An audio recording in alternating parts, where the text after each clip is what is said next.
I think it's very important for you to identify what differentiates you from every other patisserie or bakery. The kitchen is a tough place to be.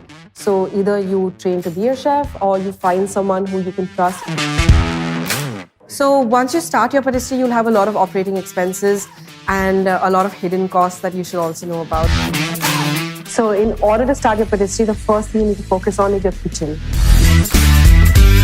Is being in the baking industry a viable career option? How to conceptualize your patisserie.